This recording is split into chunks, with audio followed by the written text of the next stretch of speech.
Le célèbre journaliste se bat depuis 4 ans et enchaîne un traitement bien spécifique. Face à Sophie Davant, il a donné de ses nouvelles. Et il ne cache pas que si sa maladie était apparue il y a quelques années, il ne ferait peut-être déjà plus partie de ce monde. Bernard de la Villardière, journaliste et présentateur d'enquêtes exclusives, depuis 2005, et Dossier Tabou, depuis 2016, lutte contre un cancer compliqué.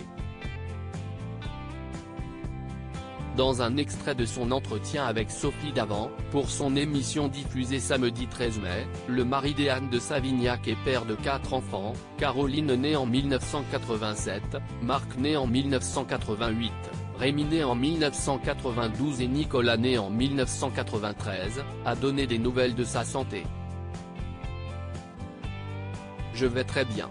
J'ai passé des examens, des radios, des scanners tout récemment, pas plus tard que cette semaine et les nouvelles sont bonnes, a-t-il déclaré.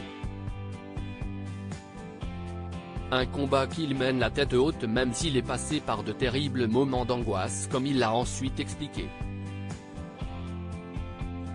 Non seulement cette épreuve a changé son regard sur la vie mais en plus, il a déclaré avoir cru à un moment que sa vie allait être plus courte que prévu parce que les pronostics n'étaient pas très bons.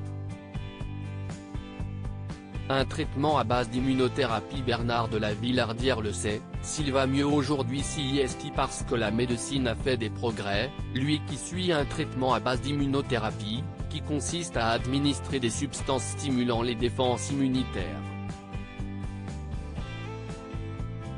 Lui qui se bat contre son cancer depuis 4 ans et sous surveillance tous les 3 mois a enchaîné les séances pendant 1 an.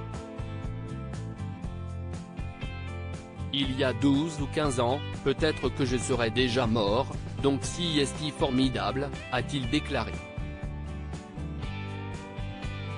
L'homme de 65 ans préfère donc parler franchement de sa maladie, notamment pour éviter les rumeurs.